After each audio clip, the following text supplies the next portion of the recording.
Joe, good to see you. How you doing? Evening, how you been? Comatose, good to see you. How you doing? How you been, brother? Joe, good to see you. How you doing? Joe Zampa, how you been? How's everyone doing today?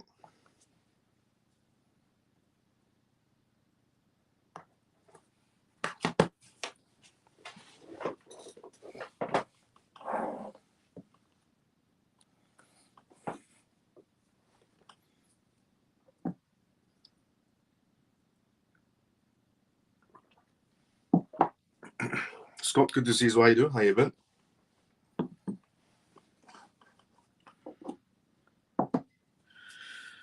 Dennis, good to see you. How you doing? How you been? Doing good, Miles? You? I'm doing great. Big meeting tomorrow as well. Good. Hi, big bro. Callum, good to see you. How you doing? Callie, good to see you. How you doing? Evening. How you been? I've been doing great. How you been doing, brother? So let's do a breakdown of what we're going to talk about on tonight's live. So on episode 186 of the CMF Live, we are going to be talking about these news topics on tonight's live. We're going to talk about AVAX. Avalanche is launching a bank card with Visa. So we're going to talk about that on tonight's live. We're also going to talk about Andy Barr. Now, Andy Barr essentially is doing a speech at the House of Financial Services. So we're going to go through Andy Barr's speech on what the policies are going to be inside the United States moving forward, with essentially some reps moving out essentially as well. So we're going to talk about that, his bullet points on his speech on the financial services of the United States. Then we're going to be talking about Chainlink on tonight's live. Now, we haven't talked about Chainlink for a while, but there are some news around it today. Chainlink has partnered with major finance firms, including essentially AI firms or corals, and essentially a lot of blockchain data solutions and banks. So we're going to talk about Chainlink on tonight's live as well. And then we're going to be talking about the SEC, because Gary Gensler, the chairman of the SEC, has made a speech today. So we're going to go through Gary Gensler's speech and what he sees the future of crypto is going to be inside the United States. And then we're going to be talking about the international agency's report on tokenizations.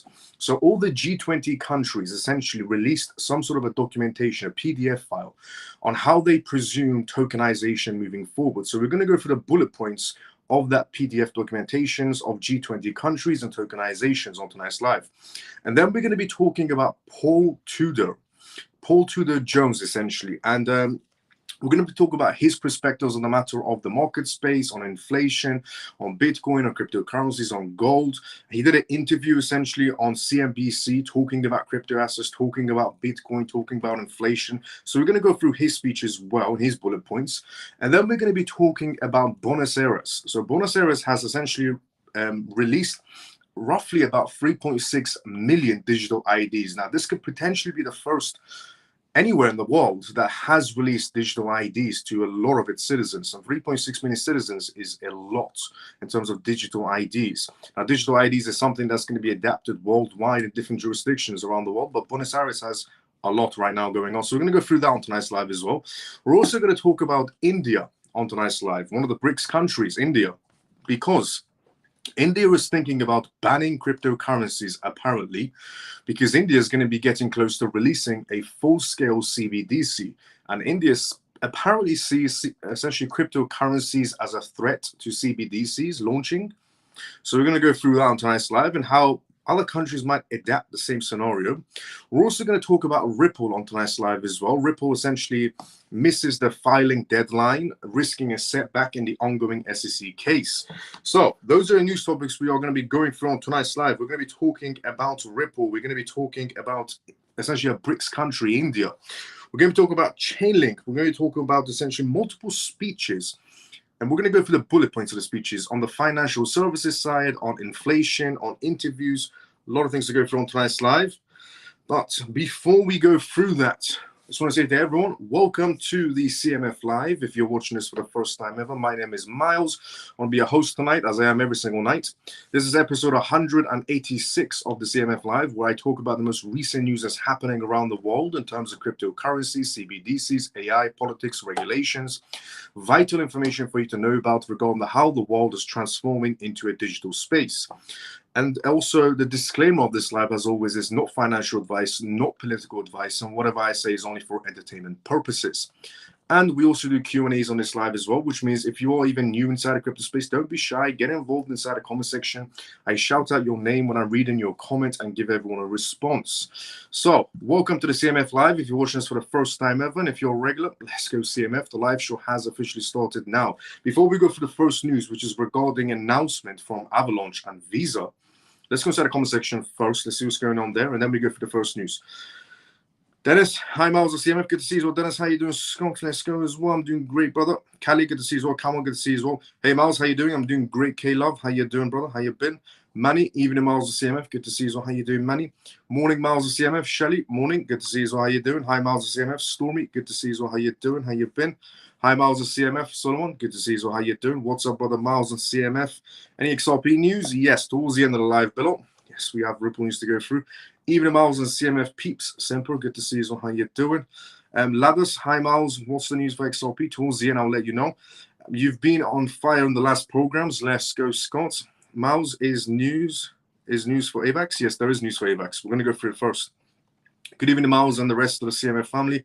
Funky brother, good to see you. How you doing? Hello, Miles of CMF T. Good to see you. How you doing? Why are markets down today? Well, we have some perspective on why the markets could be down. We'll go through them.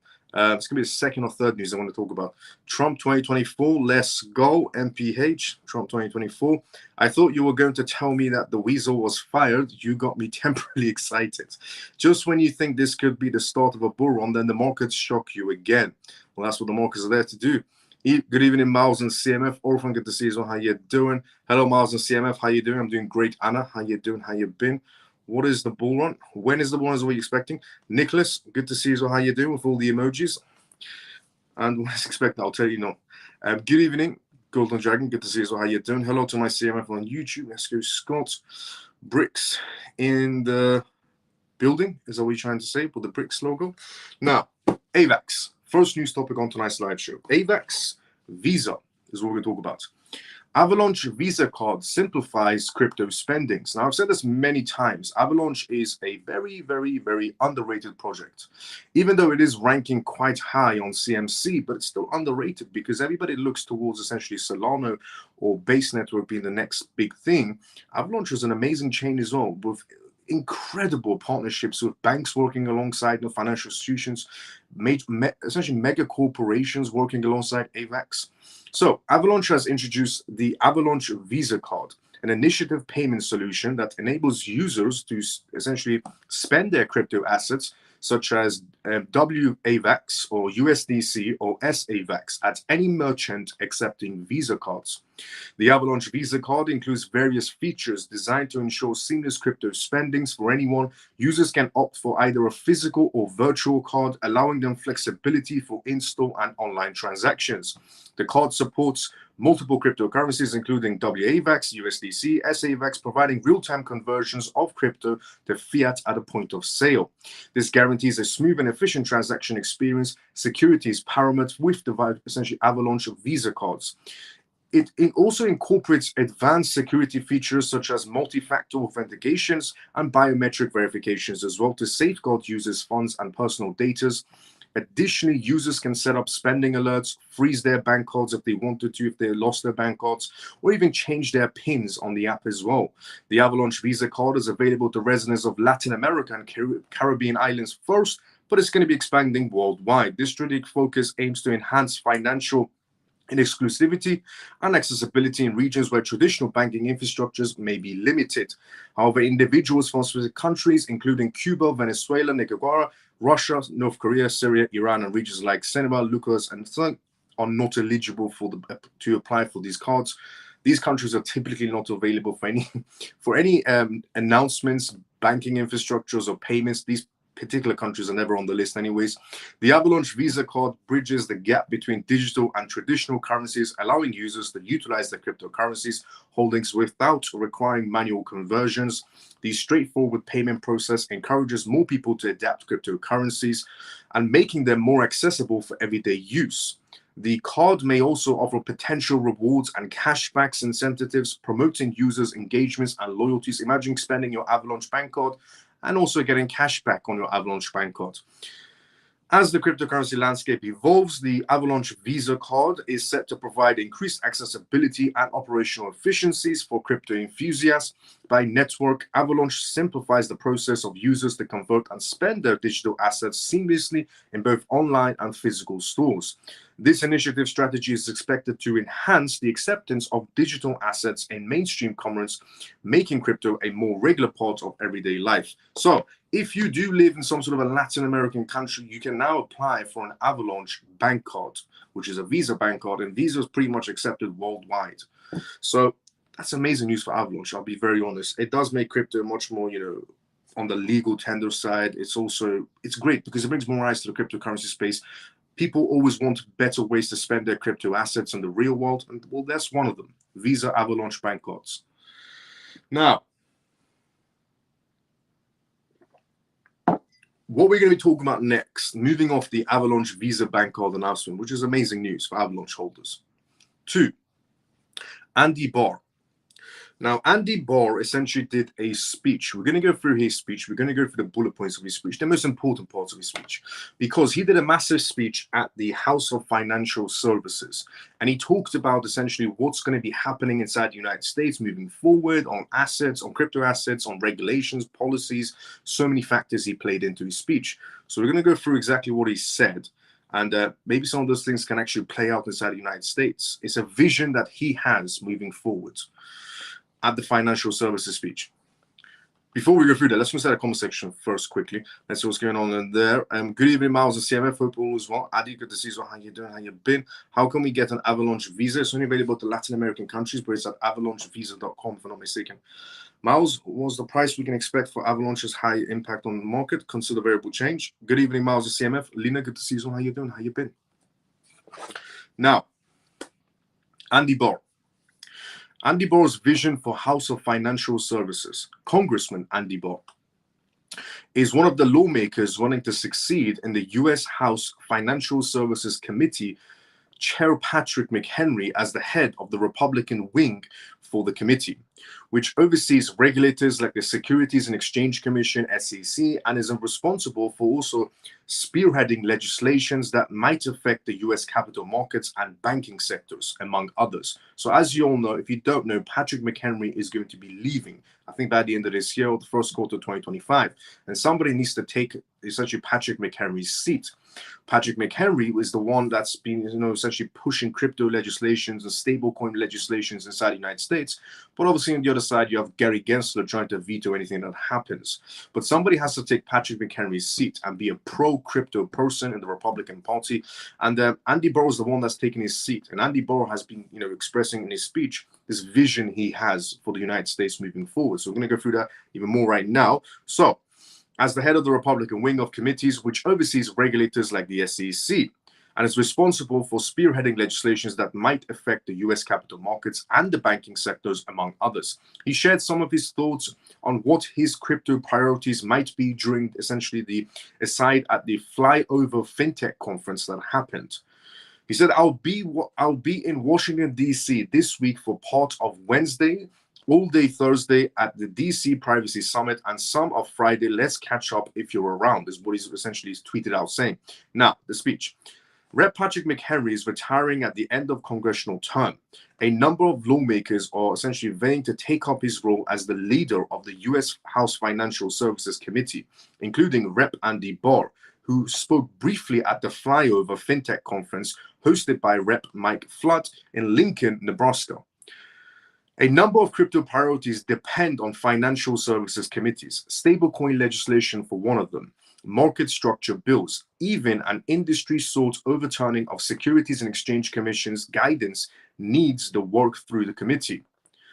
The Republican leader of the committee may also need to work with Rep. Maxine Waters, the head of Democrats on the committee, in the event her party takes control of the House or for any other reason requiring a bipartisan support.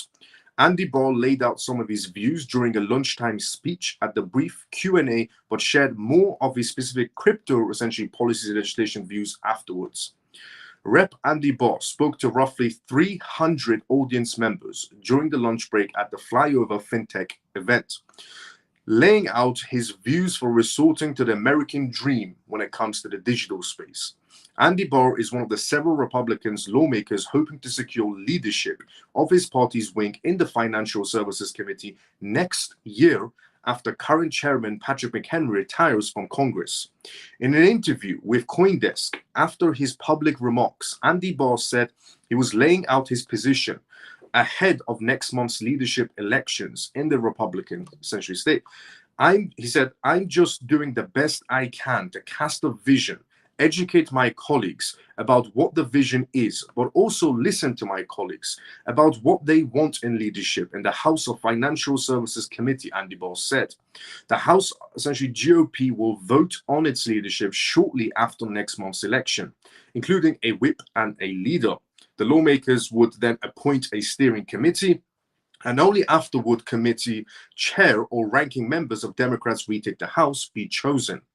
If he is chosen to lead, Andy Barr said the Financial Innovation and Technology for the 21st Century Act would be on his agenda. So Andy Barr, that's going to be taken as the chair, essentially replacing Patrick McHenry, the man that's supposed to put the legislations in place for the SEC to enforce, not the other way around, because the SEC makes up their own regulations in court and tries to pressure essentially crypto and blockchain companies. But this man is supposed to put the legislations in place, and the SEC, takes that to court. And this man said he's going to make his top priority the digital space inside the United States, which is good to see.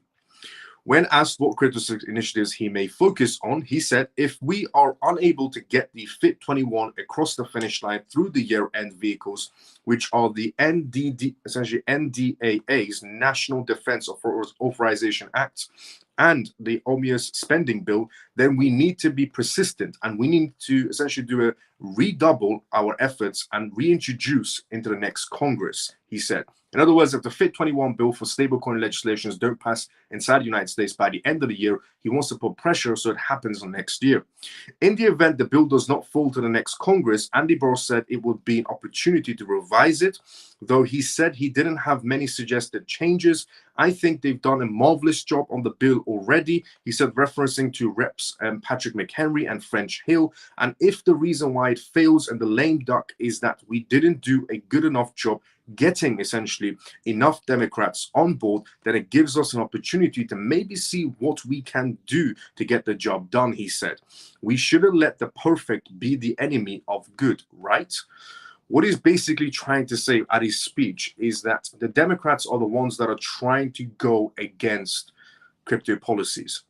Now, if you go back maybe one day, who did Ripple make? Essentially, Chris Larsen made a donation to. In his tweet, Chris Larsen essentially said the Democrats need to, come inside the crypto space. That's why he's made the $10 million XRP donation. It is the Democrats as well that are inside essentially Congress that are, a bit two-sided when it comes to crypto. And even Andy Barr, in his vision of a digital America, he states that the Democrats are the ones that are trying to, stop the progress, and that he wants more Democrats on board to bring in more legislations and policies in favor of the digital world. Andy Barr also said he was disappointed that Congress wasn't able to override President Joe Biden's veto for an effort to overturn the Securities and Exchange Commission Staff Accountant Bulletin 121, a controversial custody rule that crypto advocates argue blocks most of financial institutions from providing custody services to the sector. The 121 Act is basically banks have to hold crypto assets as a liability, which no bank wants to do. We need to create a pathway for regulated financial institutions, banks and non-banks, to safely custody digital assets, he said. I also spoke with Rep. Flood after the day's events wrapped up, more specifically about legislations. The lawmaker noted that Rep. McHenry is well essentially regarded, and people were still working to find a way and have essentially the FIT21 passed into law during the forthcoming lame duck session, the time between election day in 2 weeks and when the new members of Congress take their seats in January. He said, I still remain hopeful that we can at least get the FIT21 bill done.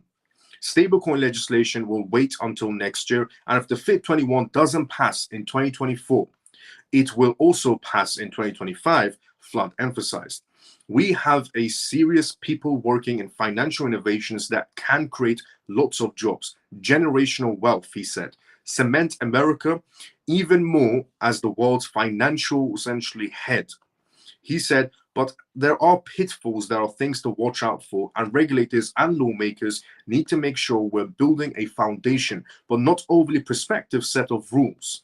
So I think it's hard to sit here and not get excited about some of the innovation that's happening inside the United States.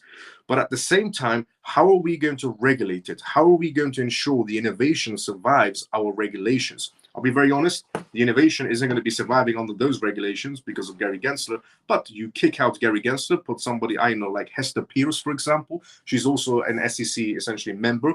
She's very pro-crypto. She's been known as the mother of crypto, to be fairly honest, in the SEC. If you replace Gary Gensler with Hester Pierce, a lot of things can happen. But Andy Barr wants to essentially, just like Donald Trump wants to make America the crypto capital. Andy Barr, congressman that's taking the chair, wants to also make America a crypto capital. So if we get Trump as a president, Andy Barr in Congress being pro-crypto as the chair, Andy Barr is going to be in charge of the SEC, basically putting out regulations for the SEC to take into court and go against anybody that's breaking those regulations. But for some reason, the SEC got it twisted for a very long time, where the SEC is making up their own rules and regulations and definitions and taking crypto companies to court, which is completely against the law. It's supposed to be the other way around. Congress makes the laws, the SEC uses that law to go up against any firm that's essentially going against the law. But somewhere down the line, it became SEC makes their own rules up and takes companies to court. But Andy Barr wants to change that. Andy Barr wants to come inside Congress, and he wants to be the one that brings crypto innovation and essentially makes the rules with these other congressman fellowships. And then the SEC takes that, if anybody's breaking that law, to essentially to the courts. But amazing to see, honestly. Genuinely amazing to see that congressmen are starting to even come more towards the crypto innovation side. But as usual, Democrats are the ones that are going against the crypto innovations. Even in Andy Barr's speech, he didn't say the Republicans were against crypto. He said, my only issue is, are Democrats going to be on board with bringing crypto innovation inside the United States? Because apparently Democrats are the ones that are trying to stifle crypto innovation. That could be a reason why Chris Larsen made a $10 million donation to the Democratic parties, essentially. Because in his speech, Chris Larsen from Ripple, in his tweet, he said the Democrats look like they need some help or something like that on those lines. And he said that's why he's making a $10 million donation. Well, that's why he has made a $10 million donation, essentially. But if you want to get politicians to do something, it's not by making them do it. It's about paying them to do it. It's very simple. Politicians are the most easiest people to bribe. You want to get a legislation passed, pay off a politician. They will do it instantly. So that $10 million donation, or a bribe is another word for donation. You want to get a politician to do something, make some donations. It does wonders. I have to rephrase it there.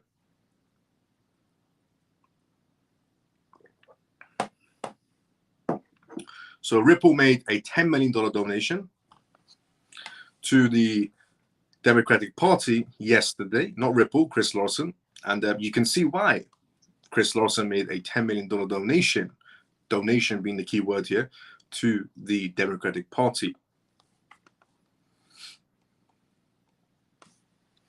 Everybody was making fun of essentially Ripple as well. Everybody was making fun of Chris Larsen on X. When the news broke out yesterday that he's made a $10 million donation to the Democratic Party, people are tweeting out saying, how can Ripple do this? How can XRP, how can Chris Larsen do this? You know, donate to the enemy, donate to the people that are suing them. But those people that are tweeting these things out don't understand how the world operates. Their peanut brains cannot comprehend how politics works. Their peanut brains cannot comprehend how the financial system works. But that's why he was making a donation. It's a move. Now, before we talk about the next news on tonight's live, regarding Chainlink, essentially, let's go inside the comment section first. Let's go inside the comment section first, and then we go straight to the Chainlink news. He has a good vision, Andy Barr. Yes, he does, definitely. Can actually, I've missed a couple of. Let me see where I was. Let me see where. Can we get a Visa? Nope. Write that one as well. Get even miles. Write that one as well. How does it work? How does it work for tax when you use these credit cards? Good question. When it comes to crypto bank cards, a lot of people have crypto bank cards. If you don't, apply for it. It's not a bad idea. You know, having a crypto bank card is not a bad idea. Although the world might move on to QR codes when you come to pay for crypto, but for the time being, Visa and MasterCard are still operating.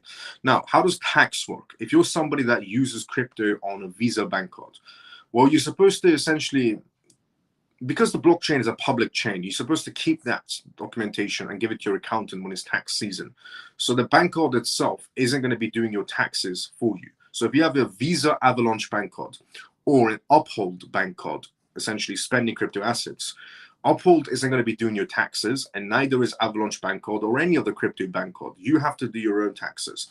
So you would have to see how much you're spending, how much you're taking out, and then you take that as a statement, like a bank statement, and give it to your accountant, where he would work out how much you essentially used on crypto assets in terms of the jurisdictions you're under, what essentially, you know, taxes you'll be paying. So just like a bank statement, send that document to your essentially accountant when it's tax season, and he will be able to work it out. But you know, Uphold, Avalanche Bank Card, any of these crypto bank cards, or Binance Bank Card, for example, they're not going to be working out your calculating your taxes. Your accountant will be doing that for you. That's only if you want to, you know. Good evening, Miles and CMF. Free and forever. Good to see you. Well, how you doing? How you been? So I wouldn't be able to tell you how taxes would work because each jurisdiction will be very different around the world. Can the Avalanche, but your accountant will know, can the Avalanche Visa card push the price up? Can the Avalanche Visa card push the price up? Not directly, no. The Avalanche bank card isn't going to be pushing the price up, you know, directly for Avalanche, but indirectly it will, because it'll bring more eyes on Avalanche in Latin American countries. So indirectly it would. Over time. Good evening, Miles and CMF. Free and forever. Good to see you. How you doing? Scott, let's go. XLM, XDC, ACH. Let's go. Let's go. He has a good vision. Andy Barr, yes, definitely. What amount of AVAX is okay for holding? Whatever your budget is, but read about it first before you buy anything. Hi, Miles and CMF. George, good to see you. How you doing? Evening, Miles and CMF. Jason, good to see you. How you doing? If the Harris administration has been donated $11 million of XRP. It's about roughly 10, but yeah, $11 million of XRP. It does make me wonder what the SEC's view would be on that. It's a great question as well. So some people have tweeted out essentially saying, you know, if Chris Larsen is making a donation to the Harris campaign, for the Democratic campaign, $10 million worth of XRP. How does the SEC see that? They don't see it at all because it's a donation. You see, donations are the only things that, you know, you don't have to really technically, on donations, you don't get taxed on donations. There's no questions asked when it's donations, is what I'm trying to say in the simplest form. There's no questions asked. You can make as many donations as you want, and nobody's going to second guess you or ask you 21 questions. So for the SEC, how do they view the donation for XRP to the essentially Democratic Party or the Republican Party? Donation is a donation. Nobody asks second questions about it. Not even the SEC or Gary Gensler. Good day, Miles and CMF. Mike, good to see you. How you doing? Straight move from Ripple making that donation. Yep, I agree with your question. Let's go, Scott. If you want to get it done right, you got to pay for it. That's true. Love it. Peanut brains. Let's go, Golden Dragon. Grand Rising CMF. Ray, let's go. How you doing? Glenda, hello, Miles and CMF. Good to see you all, Glenda. How you doing? How you been? Now, moving off the speech from Andy Barr and his vision for the United States of America to Chainlink. Now, Chainlink is also an amazing project as well, which we rarely talk about because there isn't never much news about it. It goes into deep development mode for a very long time. Now, Chainlink partners with major finance firms on AI or corals and blockchain data solution projects. Chainlink announced the results of its industry-wide corporate actions initiatives involving major financial players such as Euroclear, Swift, UBS Bank, Franklin Templeton, and Saigon Bank. Blockchain ecosystems partners include Avalanche, ZK Sync, and Hyperledger Bezos networks. So Chainlink decided to do a list of companies they work with them proudly, and they're in deep development modes. And they are big names, to be fairly honest. The Okoro provider successfully demonstrated how artificial intelligence, or corals, and blockchains can solve a decade-long unstructured data challenge in finance. The researcher found that corporate actions processing is one of the most complex areas of post-trade operations, with current efficiencies essentially processes costing regional businesses $3 to $5 million annually. And Chainlink is going to be saving businesses lots of money every year, essentially annually, let's just say. Corporate actions are significant events or changes related to securities such as stocks and bonds and affect investors. However, automating and standardizing this data could help significantly reduce operational efficiencies due to the errors and manual data processings. Chainlink proposed a technical solution that combined three technologies together: AI large language models, LLMs, its own decentralized or coral networks, DONs, and multiple blockchains. The AI model it used were OpenAI ChatGPT-4, Google Gemini 1.5 Pro, and Cloud 3.5 Sonnet. It created a unified golden records, which were essentially verifiable, persistent, and had updatable data containers alongside a two-level consensus system to verify data accuracy. So in the most simplest form, Chainlink is telling everyone for this time period they were slightly quiet about, they were in deep development mode. And now Chainlink is essentially telling everyone what they've been up to, what have they been essentially achieving with these companies that they've just mentioned above, which AI language models they're using essentially. So this is like a brief of what Chainlink's been up to so far. Turning various pieces of disconnected corporate actions data into unified golden records that can be relayed on by hundreds of market participants as a definite, essentially single source of truth. It is truly a huge step forward, said Chainlink's co-founder Sergio. Chainlink is deeply into data, which is a great sector to be in, without a doubt. The number one category inside the crypto space is finance. The number two category is data. Data is going to play the biggest role in a digital world, and Chainlink is trying to secure that position for themselves, which is great to see. This will help financial markets synchronize faster, reduce errors, and cut costs. Chainlink wants to be the backbone when it comes to data inside the financial space, which is amazing to see. The project successfully processed corporate actions across equity and fixed income securities and achieved 100% consensus on fixed income events.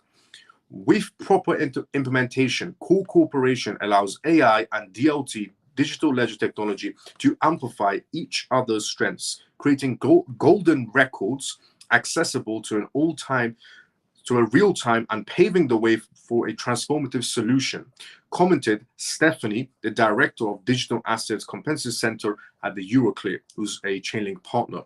In the future, it would need to integrate essentially swift messaging standards, address liability concerns around AI-generated outputs, and handle more complex corporate actions, the report concluded.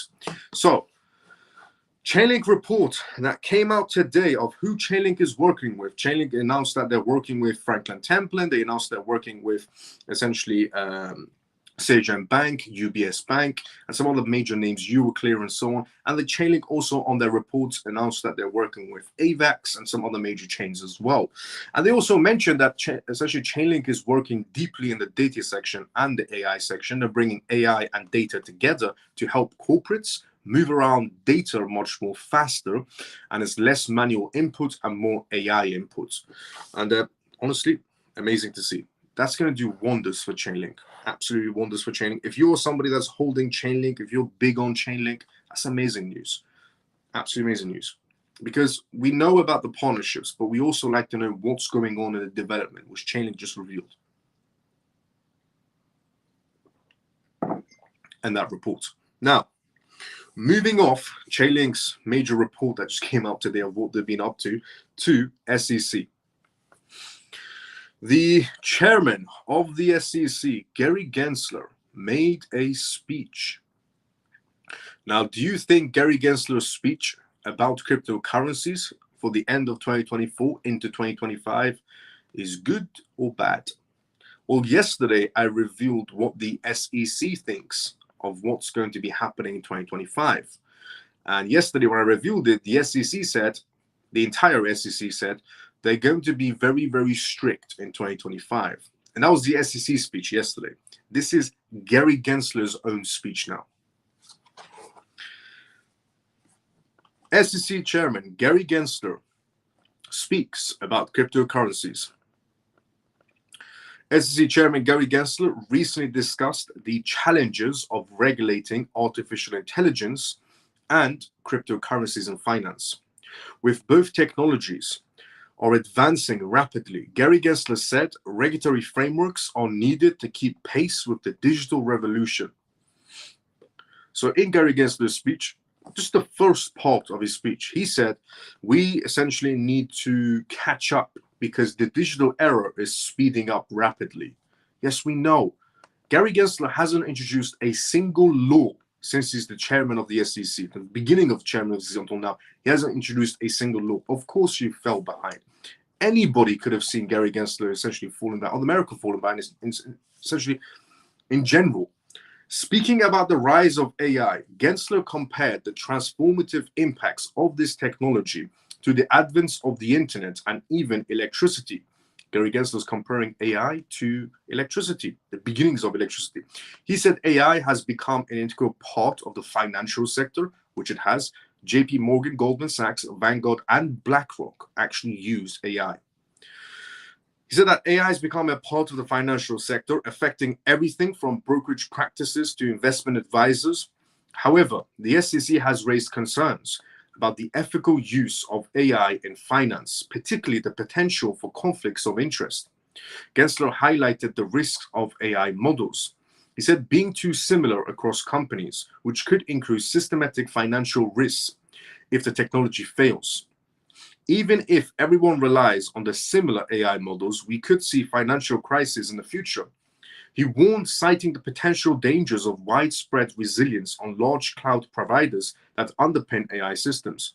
Now, what Gary Gensler is talking about in the most simplest form is that AI, let's just say as an example, JP Morgan, which is actually using AI. So JP Morgan, BlackRock, Goldman Sachs, and Franklin Templeton, all of them, let's say, use, for example, ChatGPT.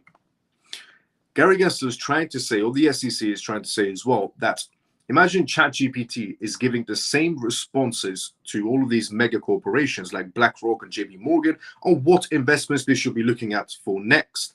And Gary Gensler said, what happens if the AI becomes compromised? If the AI starts giving out bad information and all these corporations are essentially listening to the same language model, to the same AI model that could give them wrong information. And that means that a lot of companies are going to be going sideways and downhill. Sorry, one second. I had an eyelash stuck in my eye. Apologies about that. There we go. Things fixed.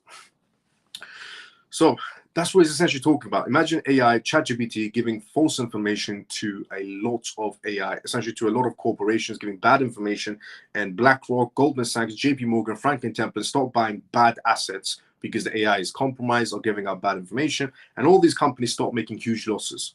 He has a point. While fraud remains a major concern, Gensler said using AI to defund the public would still fall under the same legal frameworks of traditional fraud.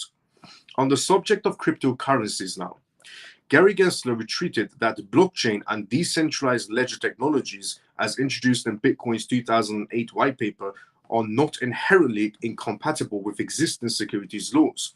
However, he said projects in the crypto space must comply with disclosures, requirements, and protect investors from conflicts of interest and fraud. He noted that the SEC remains committed to enforcing regulations, especially in the areas where many investors have suffered losses due to the lack of transparency and regulation. It seems like, in a way, Gary Gensler knows that he's the reason the market hasn't moved. He's the reason a lot of people have made losses. Because he's saying that there might be some sort of losses inside the crypto market space due to bad regulations and transparency. The regulation part, or the bad regulation part, is Gary Gensler's fault, and the transparency is also Gary Gensler's fault, to be very honest. The SEC has not been transparent even once with the public on why they appeal things lastminute.com. And also regarding regulations, he hasn't introduced any. Gensler also acknowledged the possibilities of new legal frameworks emerging to regulate the sector. So apparently Gary Gensler wants to bring out some new regulations in 2025 because, he brought regulations so well in 2024. He thought to himself, 2025, I'm going to bring out some new regulations. Does that not remind you of somebody? Somebody that already has a seat and did absolutely nothing for 3 years and said, if I get a better seat, I will bring out some new regulations next year. Does that not remind you of somebody? Somebody by the name of Kamala Harris, VP, did nothing. I become president, I will change the world, is what she said. Gary Gensler did nothing for the crypto space. But he said, next year, I'm going to change everything. Responding to criticism that the SEC's cryptocurrency regulations is based on enforcement actions, Gary Gensler supported the agency's essentially approach by arguing for the importance of sound laws and regulations, retreating that the need for disclosures to protect investors and maintain confidence in the capital markets. Gary Gensler drew parallels to the market's conditions in 1920s. While Gary Gensler's term runs through, a lot of people don't probably want to hear this part, but Gary Gensler's term in the SEC runs through 2026.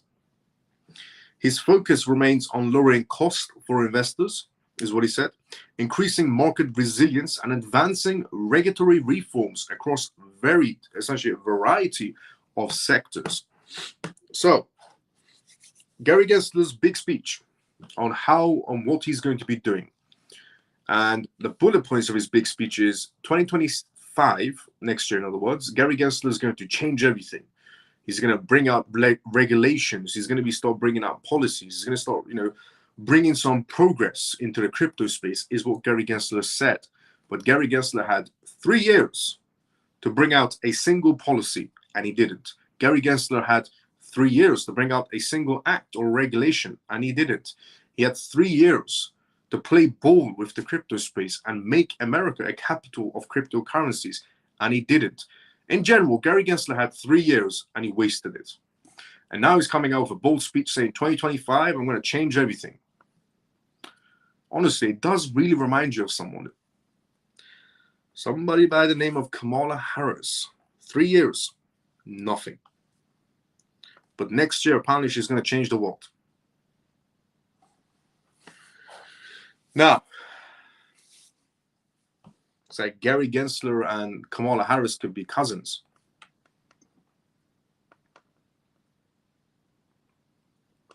Or related on this matter.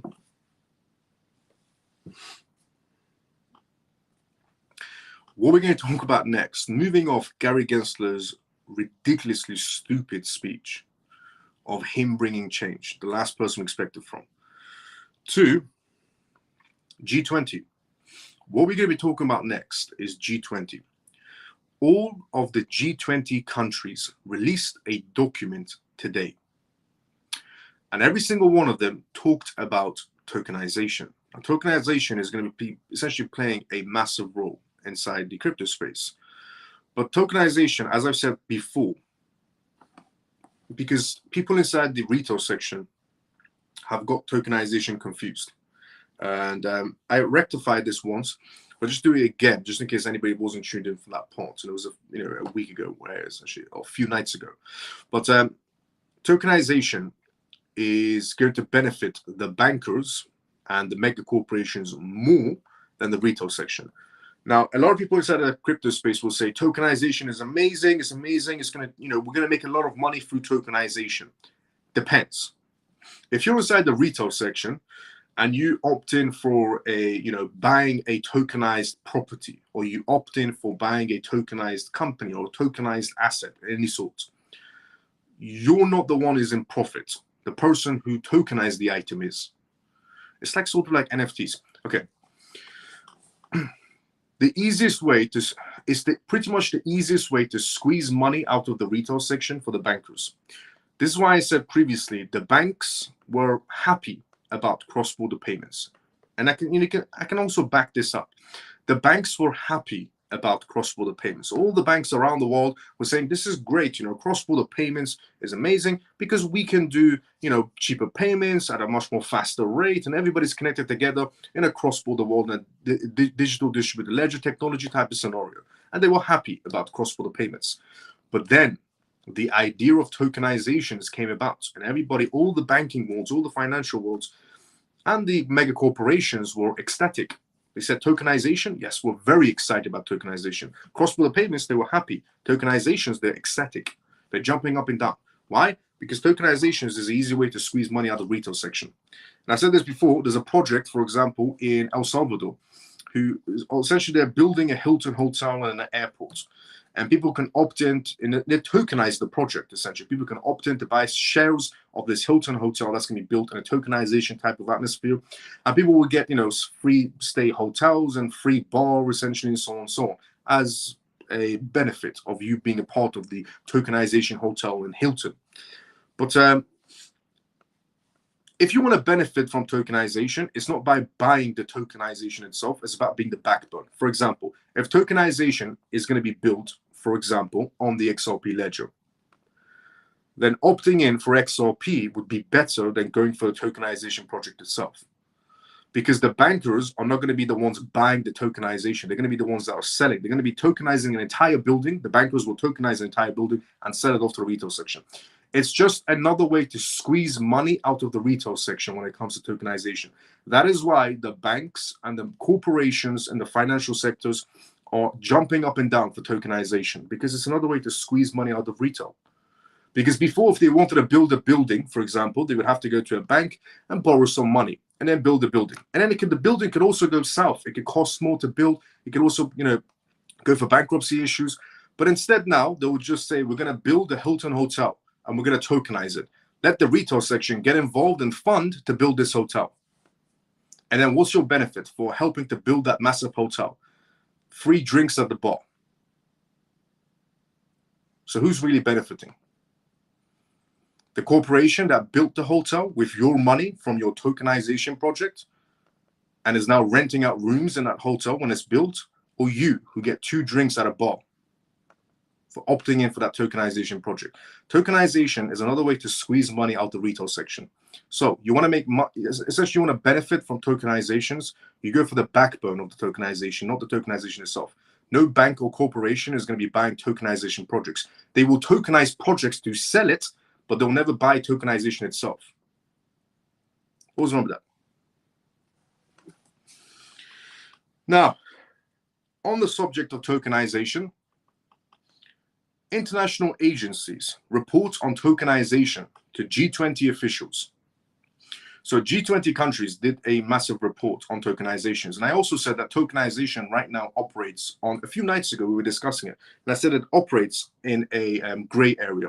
I said tokenization right now is operating in a gray area, which means it's easier for a lot of people to get away with things, including the corporations and the banks when it comes to tokenization. Well, it seems like the G20 countries want to patch that up. They want to bring some real policies into tokenization. The Bank for International Settlements, the BIS, and the Financial Stability Board, FSB, have both released a series of papers ahead of the group of G20 finance ministers and central bank governors meeting. That's going to be happening essentially on the 24th. Today and the 24th. Brazil is the president of the G20's world's largest economics for 2024. And like India last year, essentially the last G20 summit, I was in India, they all signed a declaration to bring crypto regulation policies, which they have. A lot of countries have policies and legislation in place. I mean, Europe has the MICA, for example, regulations. Hong Kong has regulations. Kuwait has regulations. And United Arab Emirates has regulations. So there is a lot of regulations happening, even if it's not happening inside the United States, but it's happening in other places. But that was the last G20 summit in New Delhi, where they all signed a declaration in a G20 to have policies coming through, which they have. Now, the next G20 summit is going to be happening in Brazil. And in Brazil, they're also going to be talking about, once again, regarding crypto assets, regarding AI, and regarding tokenizations and cross-border payments. So Brazil is the president of the G20's world's largest economics for 2024. And like India, last year, it called for a discussion of digital currencies. Both the Bank of International Settlements and the FSB released papers on tokenizations today. Although their studies were carried out independently, the Bank of International Settlements and the FSB emphasized common themes between them. While both papers were largely overviews, two ideas essentially are not entirely understood. It presents the same risks as seen in traditional finance, along with a few all on its own. The FSB essentially insisted tokenization has no generally accepted definition, and the term has not been used in a standardized way in connection with various initiatives.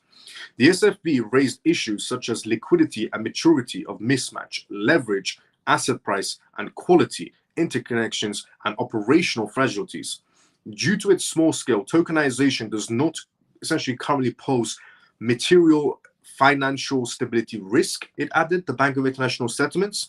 The well-known risk of existing systems applied to tokenization, such as those related to credit and liquidity risk, custody access, and policy and operational and cyber risk. So they're matching. The Bank of International Settlements and the FSB are saying, one of them is saying tokenization is progressing slowly. The other one saying we need to bring out the policies because there's too much gray area happening.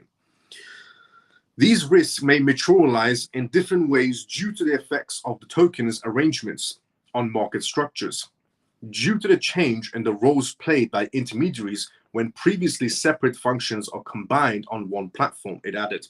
The Bank of International Settlements concluded that tokenization can provide potential benefits for safety and efficiency in addition to the risks. The FSB recommended and essentially more monitoring and information sharing. They both recommended that central banks begin to consider how to regulate it. So, in the most simplest way, the Bank of International Settlements has just essentially sent out a notice to G20 central banks. So that means the US, that means Canada, that means Australia, that means the EU, that means the UK, and the list goes on. That means China, Russia, Brazil, South Africa, India, and so on. G20 countries right now have to start thinking about tokenization, and their central banks have to start bringing up policies about tokenization. This is movement. India essentially supported the FSB's recommendations for a global regulatory framework for crypto when it held in the G20 presidency and made its desire to see more international regulations well known. It is true, India in the last G20 summit essentially pushed for G20 countries to be working together, which it happened up to a certain state. We had BRICS work together, G20 countries. We had ASEAN group and the CIS group as well, the CIS group of countries, so Ukraine and so on. They're working together, but there is a lot of working together, but not G20s all working together. But what was just basically announced from the Bank of International Settlements today, from the FSB essentially today as well, is that Brazil's summit coming up, the G20 summit coming up in Brazil, their main talking point is going to be cryptocurrencies, cross-border payments, tokenizations, and basically AI at the G20 summit coming up in Brazil. Now, before the G20 summit comes up in Brazil, centralized banks in G20 have to get their policies sorted out. Centralized banks have to get their policies sorted out when it comes to tokenizations and when it comes to cryptocurrencies. So the order has just been given. Let's see if centralized banks around the world are going to listen to the order that's just been given by the Bank of International Settlements. They have to. It's not like they have much of a choice. But let's see who delays it. Because I know for a fact Hong Kong will follow that order. Singapore will follow it. Russia will follow it.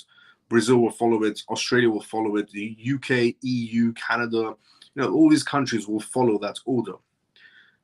It's the US is what's going on. But if Trump becomes president, they will follow it. Because Gary Gensler's out the door. Now, what we're going to be talking now, moving off the G20 summit, and we're going to be talking about a billionaire hedge fund. A billionaire hedge fund by the name of Paul Tudor Jones. Paul Tudor Jones did a CNBC interview today. And this billionaire went on CNBC and said certain things that's going to be happening inside the United States and how people should hedge against it. I just want to point out, this is not my perspective in any sort of way. This is not my opinion, and I'm not giving out financial advice in any sort of a way, but this is Paul Tudor's perspective on what his next movements is going to be on the market space. But before we go through that, let's look at the comment section first.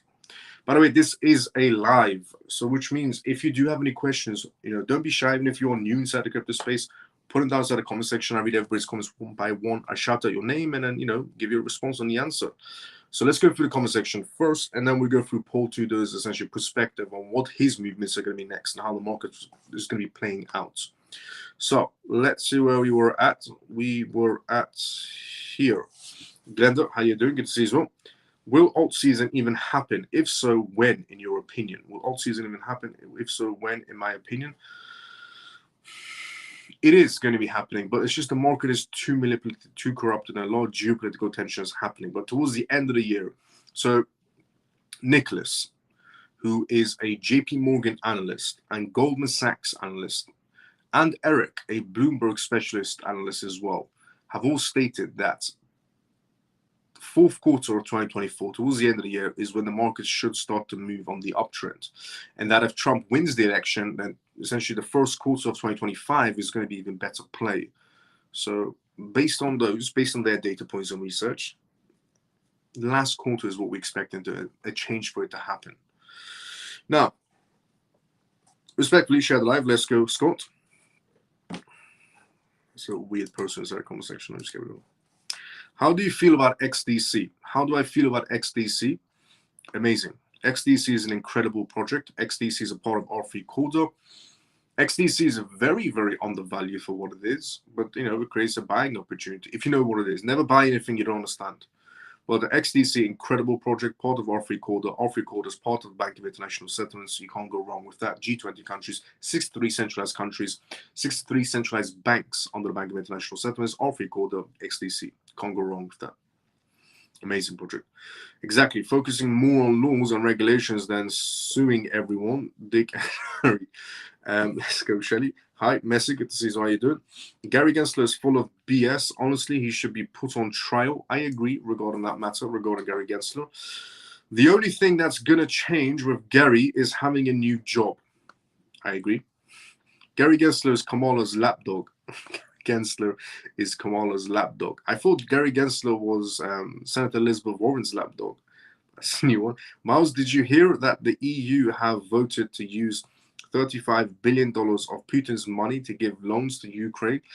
Yes, I did. The sanction money. The EU and the US and the UK. So the UK, the EU, and the US froze some Russian bank accounts. And they've decided to take that money and send it to Ukraine. Here's the thing. The laugh is on them.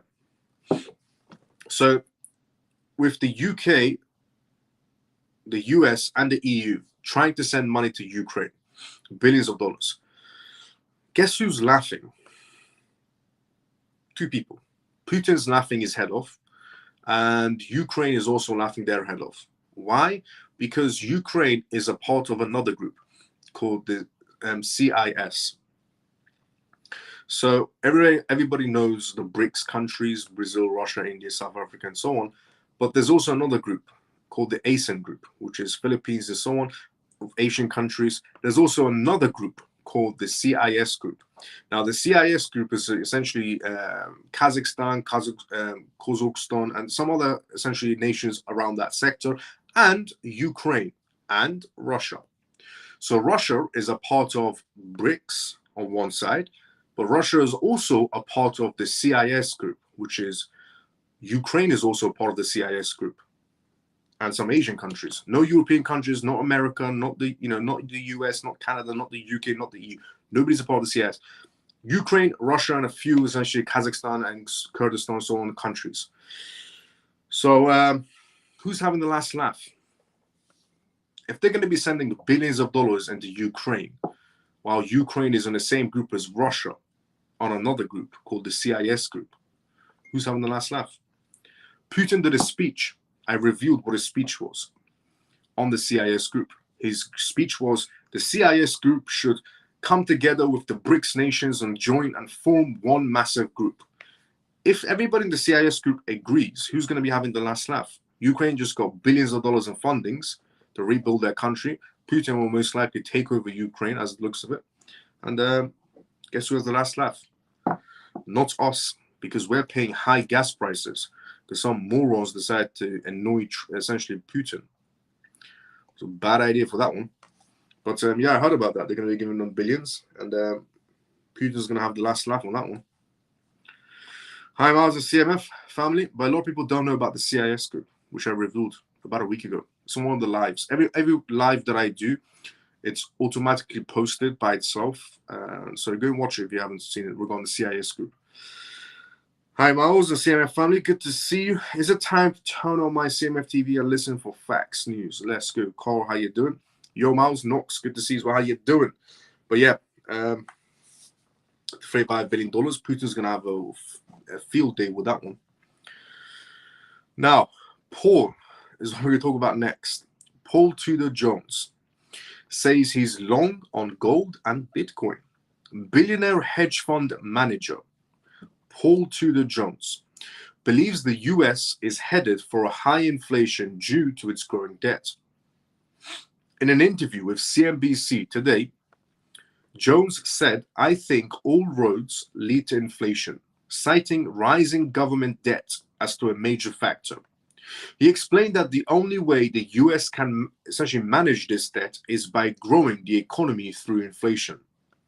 Jones, the founder of Tudor Investment Corporations, advised investing in assets like gold, Bitcoin, crypto, commodities, NASDAQ tech stocks, and avoiding fixed income investments like bonds.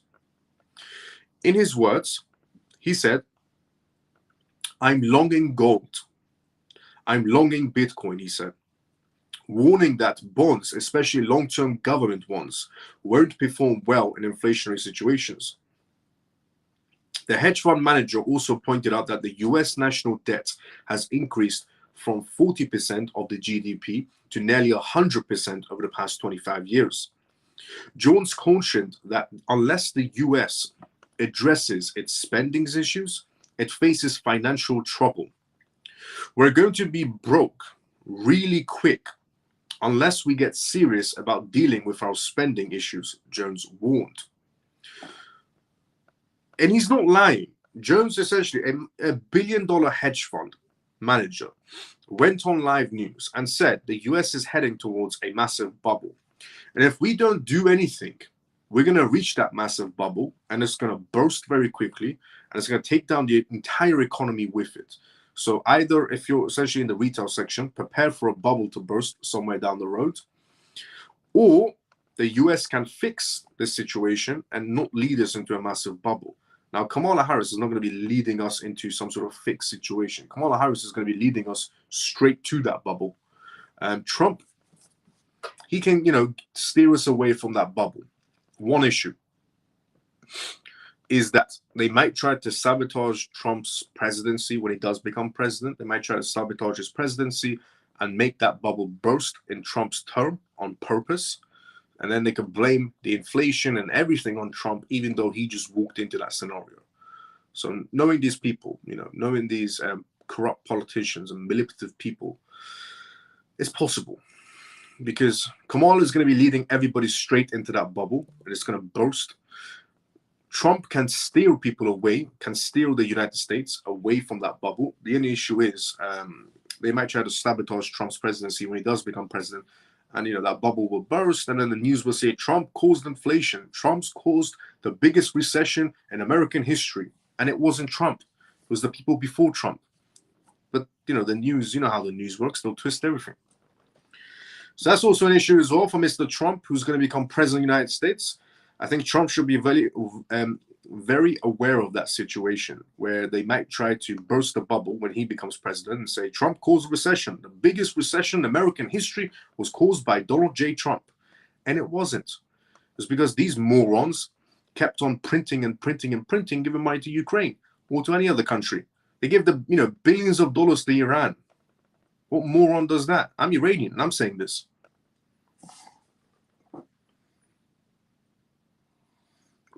That's also an issue as well. So just predicting it. Trump becomes president, that news might happen. You heard it here first. So Jones cautioned that unless the US addresses its spendings, it faces financial troubles. However, Jones' outlooks on inflation aligns with other financial figures as well, including the Federal Reserve Chairman Jerome Powell, who has acknowledged that the current debt trajectory is untenable. Additionally, Stanley, an investor, essentially also recently disclosed that he is betting against the US government bonds. There are $1 million and $1 billion essentially hedge funds betting against the US government because the US government has created a untenable bubble that is going to burst at one moment in time. That there are $1 billion hedge funds betting against the US government to safeguard their assets.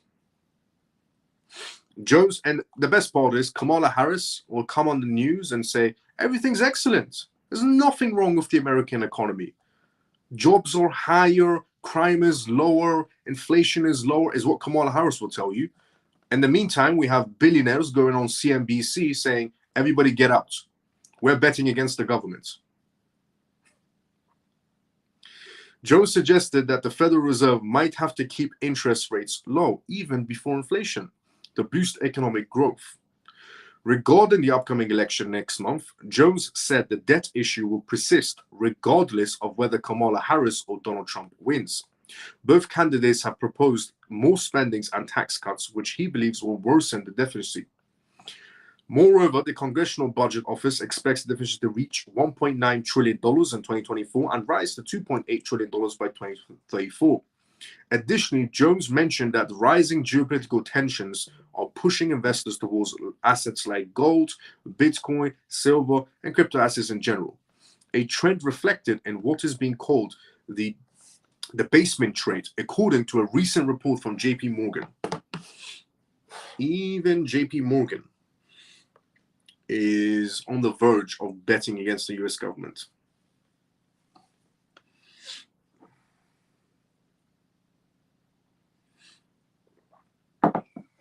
Even JP Morgan. A lot of billionaire hedge funds are betting against US bonds, and they're in favor of crypto assets. So which creates a positive for us. If you're in crypto right now, if you're positioned correctly in crypto, okay, here's the positive from this. So this was one big, massive negative news, correct? Of a billionaire hedge fund and multiple billionaire hedge funds coming on CNBC on live news saying, everybody get out, the market's about to crash somewhere down the road. But here's the positive of that massive negative news, because there's always a positive side. And the positive is they're all heading towards crypto. So the more we head towards a massive bubble that's going to burst, the more these high-profile investors and billionaires and millionaires are pricing in this scenario, which means these billionaires and millionaire hedge funds are heading towards crypto. So if you're positioned correctly in the crypto space, when that bubble bursts and you're positioned correctly inside the crypto space, their money is going to be coming towards your crypto assets. But you have to be in the correct crypto projects. So if you're in, for example, Camel token, for example, if you're somebody that's sitting on Camel token or Frog token or Zebra token, and we head towards a bubble that's going to be bursting inside the financial markets, there is zero money coming towards your asset if you're holding Camel token and a Frog token at that moment in time.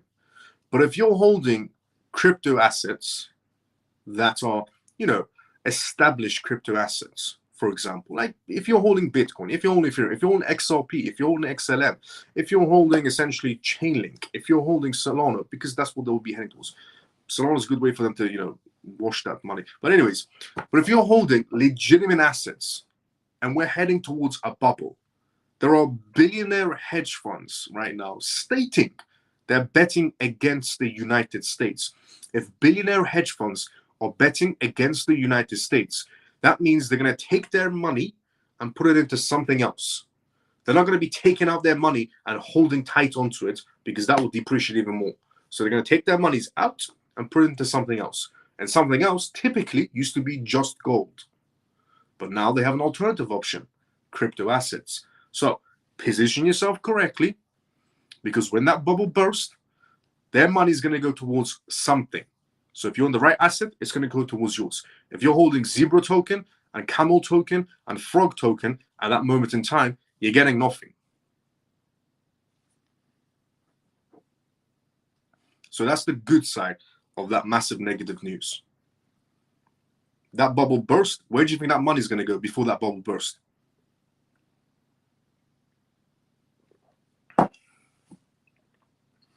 That's the positive side.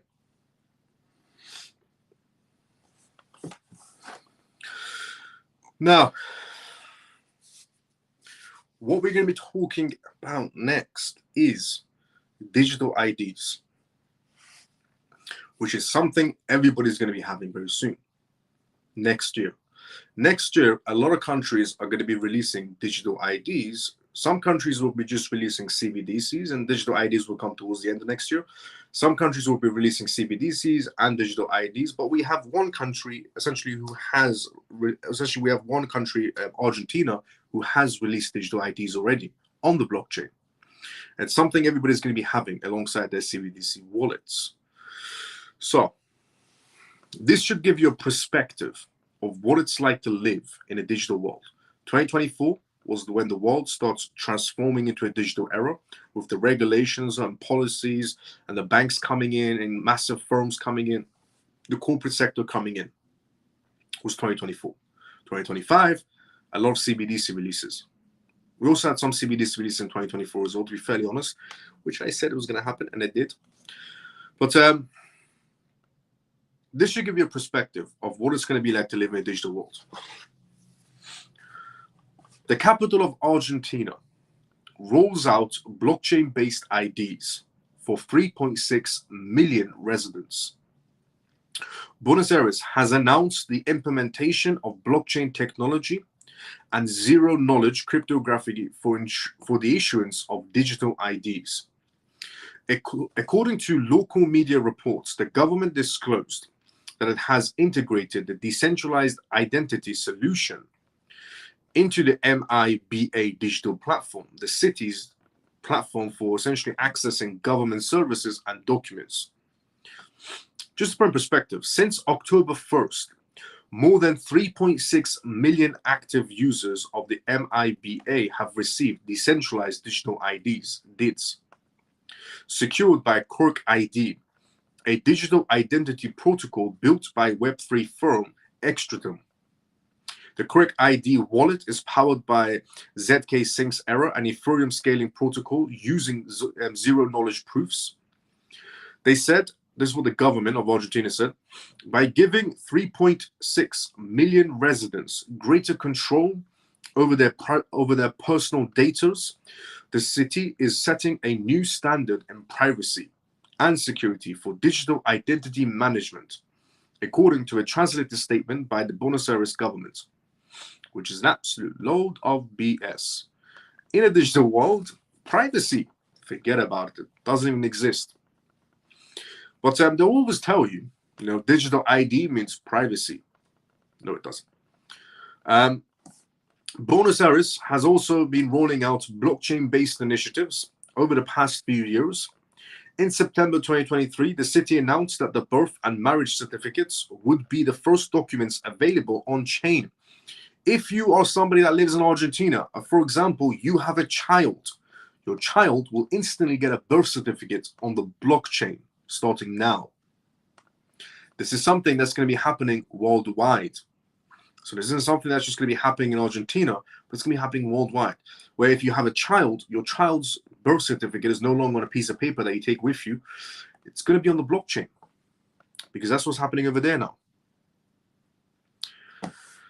All your marriage certificates on the blockchain also in Argentina, followed by proof of income and academic records. So your proof of income right now in Argentina is going to be on the blockchain. It's going to be worldwide, same scenario. Your marriage certificate, blockchain. Your essentially birth certificate, blockchain. Your proof of income, blockchain. Your academic records, blockchain. This is something that's going to be happening worldwide, but it's already happening in Argentina. We have seen a lot of blockchain-based initiatives in financial services, they said. But this initiative demonstrates blockchain's potential to revolutionize other use cases, such as government services, by empowering citizens to secure their own data. What an absolute load of BS. Said Diego Fernandez, Secretary of Innovation and Digital Transformation of Buenos Aires. By giving residents control over their identities, we are not only improving privacy and security, but also laying the foundation for a future where personal data ownership becomes a basic right. Just to repeat that, where personal data ownership becomes a basic right. We're not even in a digital world. We don't even have freedom of speech. We don't have freedom of speech. We don't have any sort of human rights. If we try to say something that doesn't, that goes against their agendas, it's pretty much game over for whoever the person is. So not having freedom of speech, not having essentially human rights, but then going into a digital world, apparently you're going to have basic rights, which is your own data. You're going to be in control of your own digital data, not them, but you. Everybody remember the Canadian truck drivers who protested? Everybody remember the Canadian truck drivers who protested during COVID times? What happened to those Canadian drivers who went against the whole COVID jab and scenarios? Oh yeah, that's right. Their bank accounts were frozen. We're not even in a digital world yet, but they're already selling the dream of you are in control in the digital world. Again, we're not even in a digital world already, and they're freezing bank accounts because if you go against their agenda, your bank account freezes. Again, not a digital world yet, but apparently in a digital world, we're going to get all the rights we apparently had before at a much more greater control for ourselves.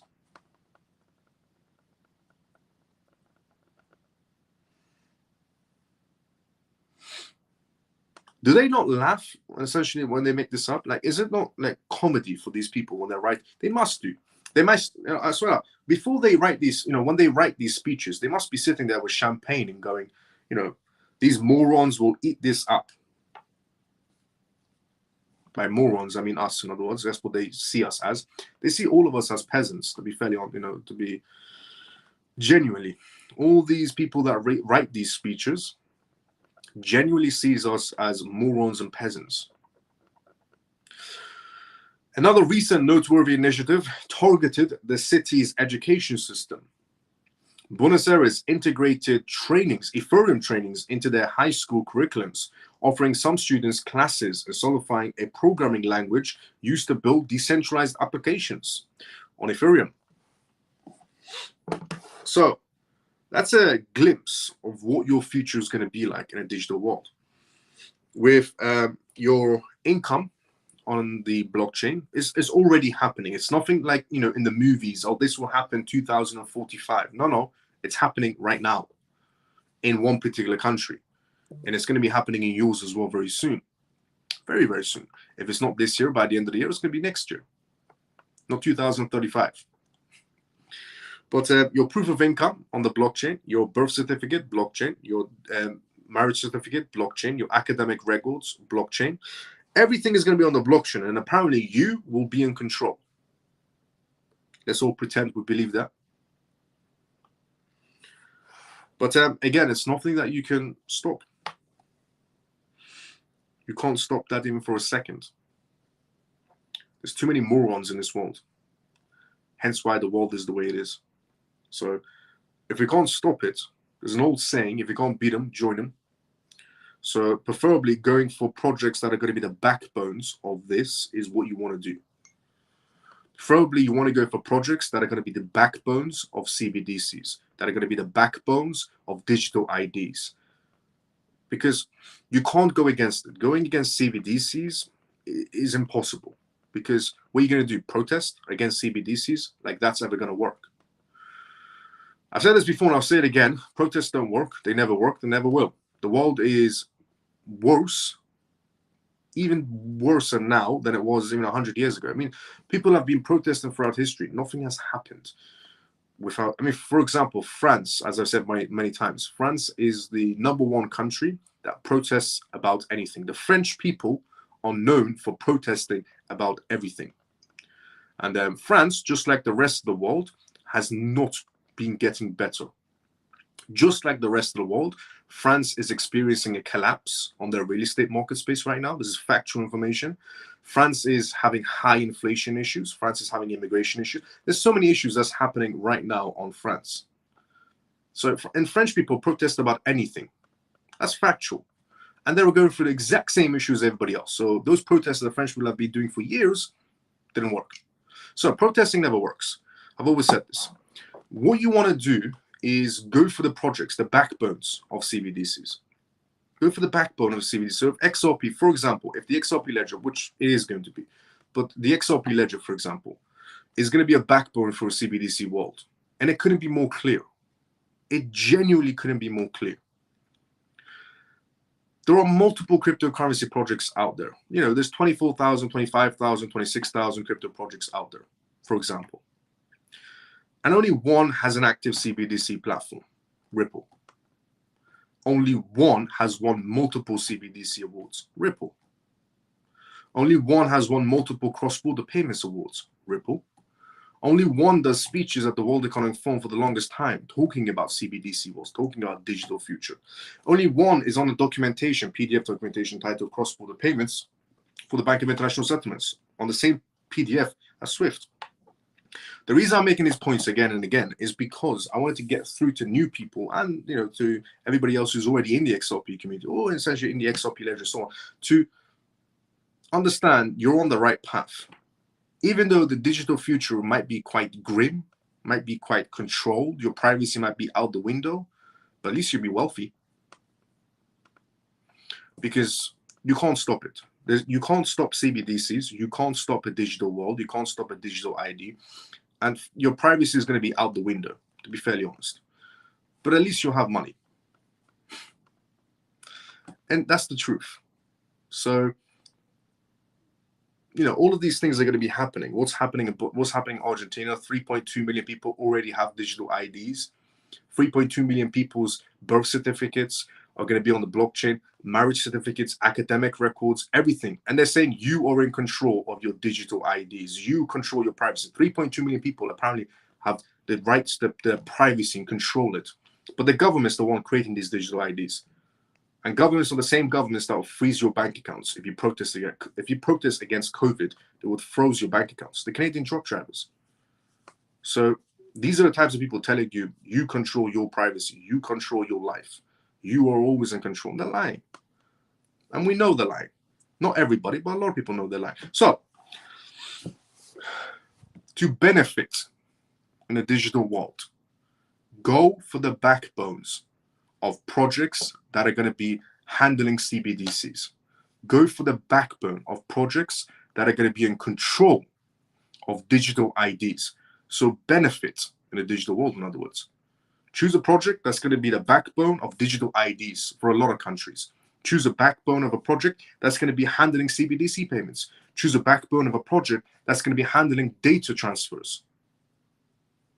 It is very easy to pinpoint which these projects are, which projects you should be looking at essentially. Look at their contracts, look at who they're working with, look at what they're developing, especially if they're on documentations, including the Bank of International Settlements, the World Economic Forum, and the International Monetary Fund, then you know you've hit it essentially on the money.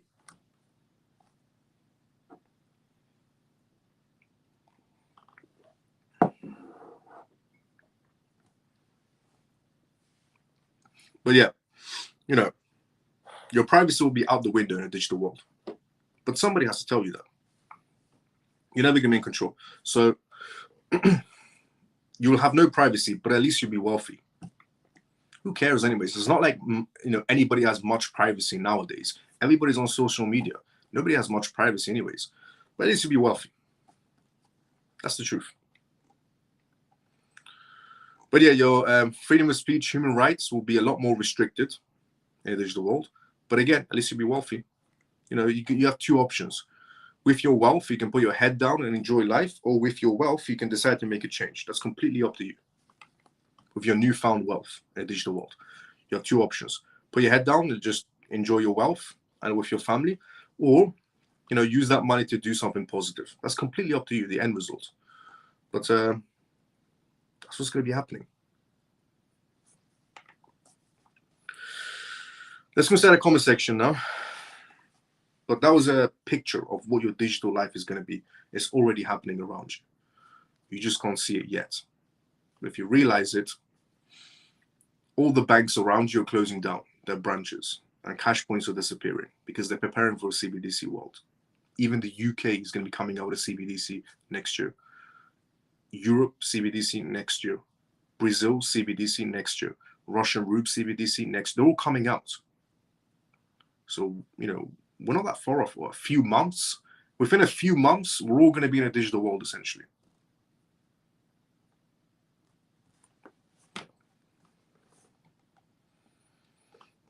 Prepare correctly, you can benefit. Prepare incorrectly, good luck in the CBDC world. It's very easy, as I said. Aim for the projects that are going to be the backbone of CBDCs, the backbones of digital IDs, and then you're good. You're going to be benefiting from other people's miseries, but that's just how the world operates. Some people benefit and some people make losses. Just how the world is. But again, you can make a difference if you wanted to. Use your wealth for positiveness. That's completely up to you. Even Italy is having a digital ID. 50,000 this month and 200,000 by the end of the year is an app on the phone where all your info is there. So there we go. We're already in a digital world. Best part is the government is telling you that in a CBDC world, you can still use cash, is what the government is telling you. The government says you can use CBDCs alongside cash. We're not even in a CBDC world. The bank branches are closing down. The cash points are disappearing. We're not even in a CBDC world. The bank branches are disappearing. The cash points are disappearing. Everywhere around you, card only. We're not even in a CBDC world. But they'll tell, well, you know, they come on the news. Oh, you can use cash alongside CBDCs. Cash will always be alongside CBDCs. So why is the bank branches closing down? Why is the cash points disappearing? Why is it every restaurant I go to, they say card only? Why is it every bar I go to, card only? Sure, let's all pretend once again that cash is going to be working alongside CBDCs.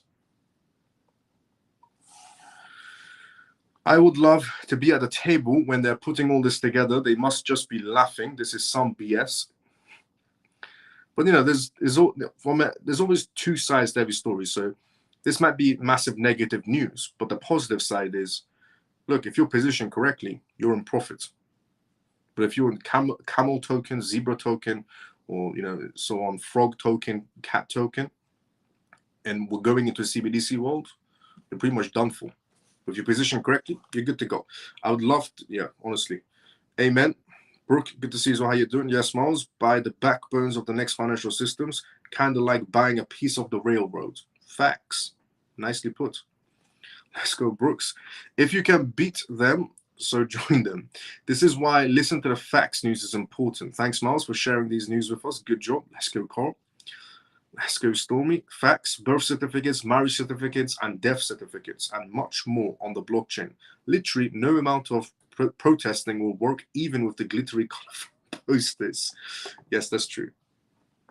Miles, if we are essentially going against the agenda, our bank accounts will freeze, for example. If my assets will be freezing as well, yes. So if you try to go against some sort of major agenda that's going to be happening, then yes, they will try to essentially freeze your accounts, without a doubt. Okay, just to put everybody in the loop. The Bank of England and a few other centralized banks around the world, and the Bank of International Settlements. This is the best part, actually. This is genuinely one of the funniest parts. The Bank of International Settlements chairman, did a speech. His last ever speech, after he got replaced straight away. The Bank of International Settlements chairman came out and did a speech, and he said, in a, as we get closer to a digital world, a CBDC world, we're going to have one issue.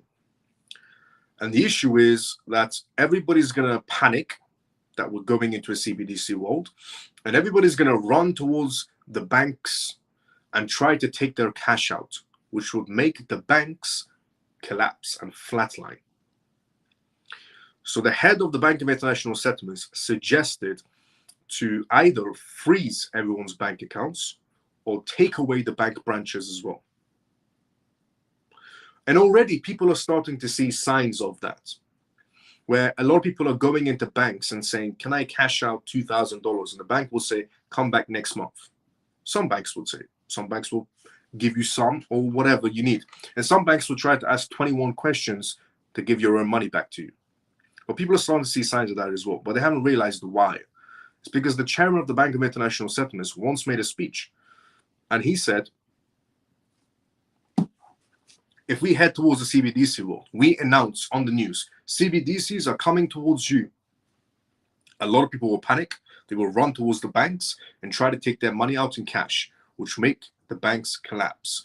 And we can't have the banks collapse, so we have to freeze the banks. So nobody can run them. So nobody can run towards the banks and take out their money. Or better in fact, take away the bank branches. And where are they going to run to next? Nowhere.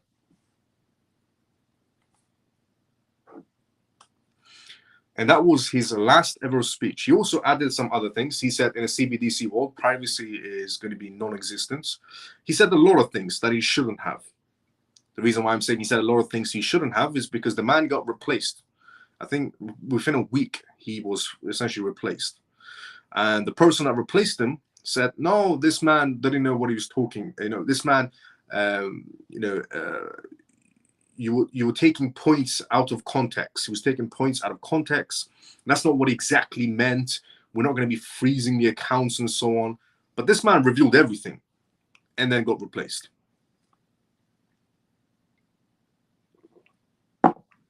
Bank of International Settlements in charge of 63 centralized banks. The guy in charge revealed everything, got fired, got replaced. And then the person, the people that essentially replaced them said, oh, it was taken out of context. Miles, if you're going against their agenda, banks, so regarding that, yeah.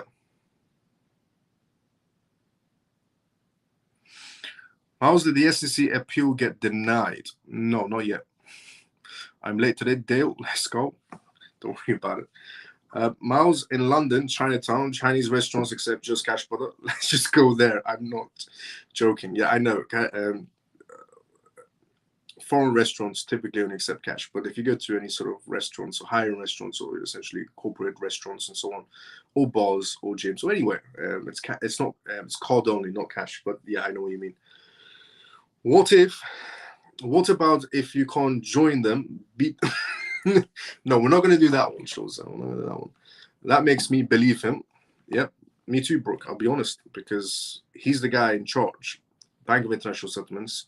He says those things, gets replaced.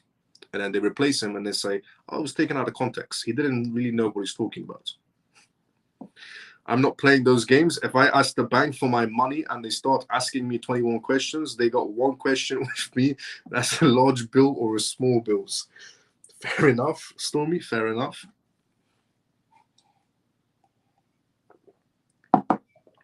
Now, on the topic, I like the way you think, Chozo. On the topic of CBDCs, on the topic of Bank of International Settlements, on the topic of living in a controlled environment, India is obviously going, essentially through CBDCs. India is going to be coming out with their CBDCs as well. And India is thinking about banning essentially cryptocurrencies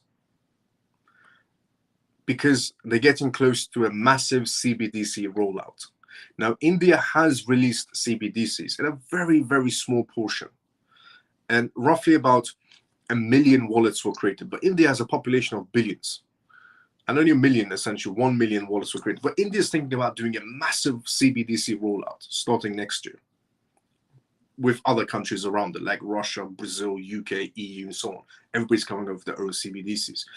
And India has decided to ban cryptocurrencies because CBDCs are going to get rolled out, because they don't want people running and flocking towards crypto assets when they launch CBDCs. And they see cryptocurrencies as a threat to CBDCs, because India thinks if we launch CBDCs, and let's say we freeze the bank accounts, the people who still have money are going to run towards crypto assets. So we need to take away the crypto, release the CBDC, get everybody on CBDCs, and then after we can open up the markets. Because we don't want people hedging against CBDCs, which is ironically something I said in 2023. I said the closer each country gets to CBDCs, they might start, essentially, I said the closer essentially each country gets to a CBDC release, they will start thinking essentially of banning crypto assets. And this is why I said get into crypto before the CBDC start rolling out, because they're going to make your life difficult to buy crypto in the CBDC world. So it's either you have the wealth built beforehand, before CBDCs, or you won't have it at all.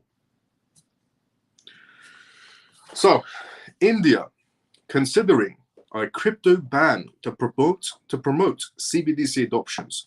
The only reason India is considering essentially a crypto ban is to promote their CBDC adoption.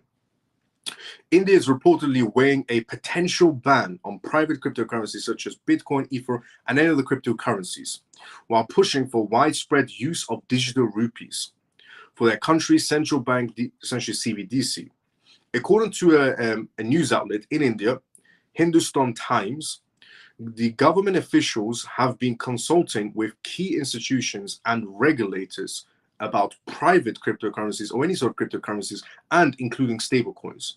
Their assessment concluded that the risk associated with these digital assets outweighs their potential benefits. CBDCs can perform all functions of cryptocurrencies, stated one official member from the Indian government, emphasizing that CBDCs offer greater advantages without the risk linked to private digital currencies. They pointed out that while blockchain technology underpins cryptocurrencies, its broader applications such as tokenization of government securities, credit distribution to marginalized groups, and targeted subsidies could serve more socially beneficial purposes. The report indicated that specific institutions, including those consultations, remain undisclosed. However, the discussions are believed to precede an anticipated government discussion paper on cryptocurrency regulations. Before I read on more regarding India thinking about banning cryptocurrencies because their CBDC is coming out next year, a few nights ago, the EU decided to essentially start maybe high taxing crypto or banning crypto and banning Bitcoin, for example. The EU is thinking about the ECB, the European Central Bank, a few nights ago. They released a paper saying they're thinking about putting high taxes on Bitcoin and crypto assets or even banning. And then 2 nights after that, we had in Minneapolis a report coming out from a bank governor thinking about doing the same thing regarding crypto assets, putting high taxes or banning them. Just to give you an example, Nigeria was one country that introduced CBDCs. And do you know how Nigeria did it? Nigeria banned cryptocurrencies and then released CBDCs. Because they saw crypto as a threat. Because they said if we release CBDC, everybody will run towards crypto or run towards the bank to take their money in cash. So Nigeria froze banks, banned crypto, released CBDCs. And now India is thinking about doing the same thing. This could potentially happen in your jurisdictions as well, where the banks either will freeze accounts so nobody can cash out, or they will just ban crypto, release CBDCs, gets everybody into CBDC so nobody can run away from CBDC world, and then, essentially take off the ban on crypto assets.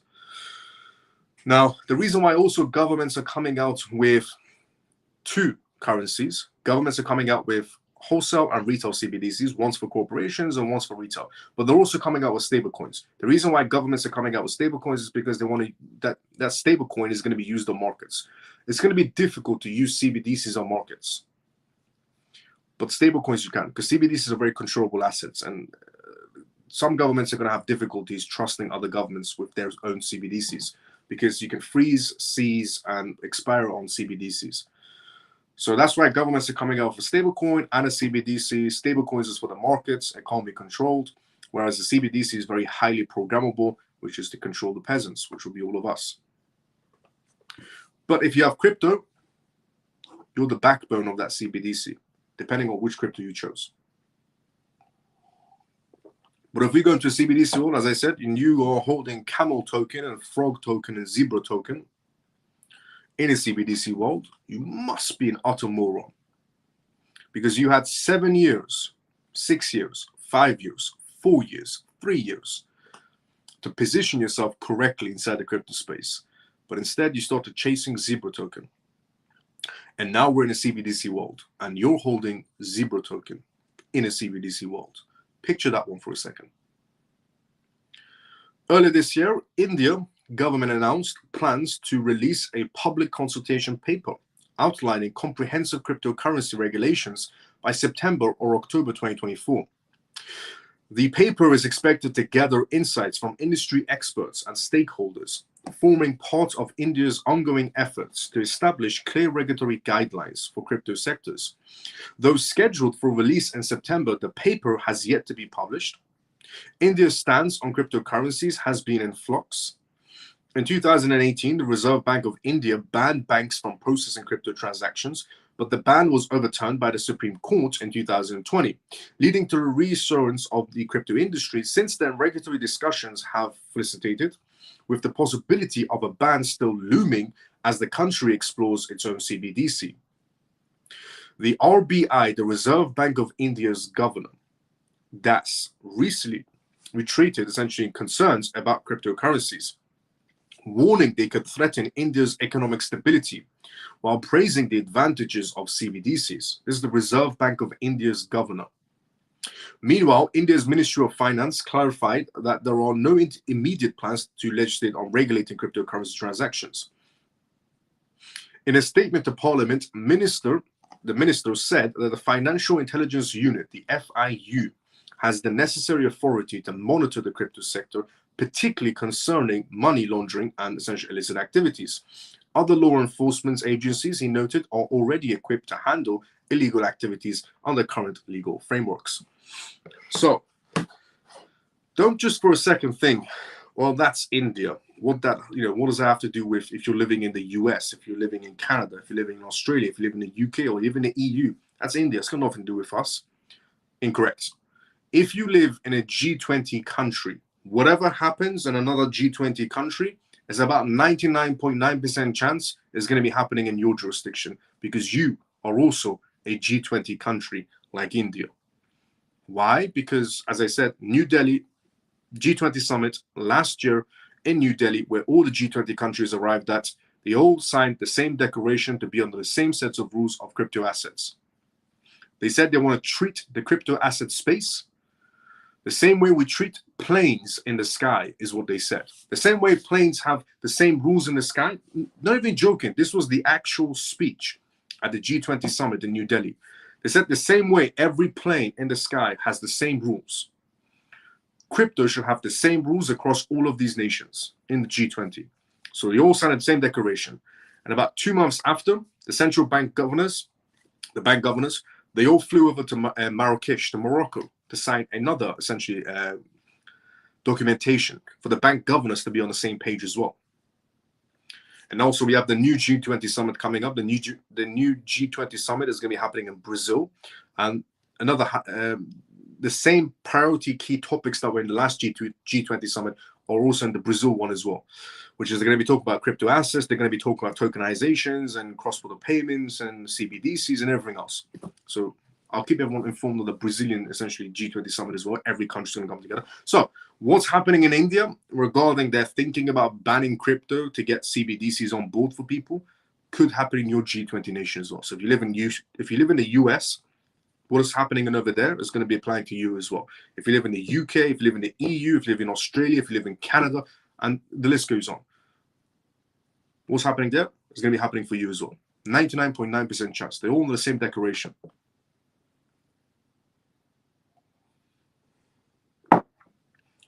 So don't be holding Zebra token when CBDC start rolling out, because you're going to be kicking yourself that you spent your 7 years or 6 years or 5 years or 4 years or 3 years in the crypto space chasing unicorns, while the actual assets were always right in front of you.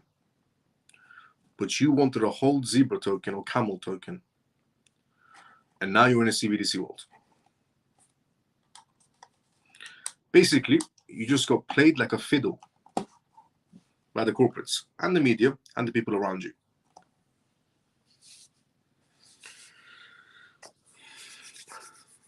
I'll share this guy from TT in the lounge group going into the bank and making up excuses as they want his money out. It's funny. This is why the government, I've seen a lot of people, I've seen so many people having difficulties going to the bank, trying to ask for money, and the bank says, sorry, we can't give you that amount of money. And all the person is asking for is $2,000 or $1,000 or $3,000. Some people called in advance. They called the bank and said, I need $5,000 or $10,000 because I'm buying something. I'm buying a car. I'm borrowing money to a friend.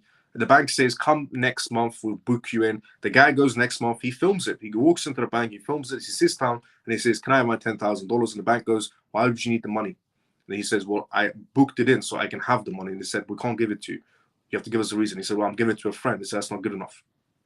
It's my money. But you can see signs already of 1, the cash points are disappearing, 2, the bank branches are disappearing, and 3, the banks that are also available, still available, are being very difficult on giving your money, your cash money to you. And 4, everywhere around you is starting to only accept bank cards, no more cash. It's almost like they're preparing you for something.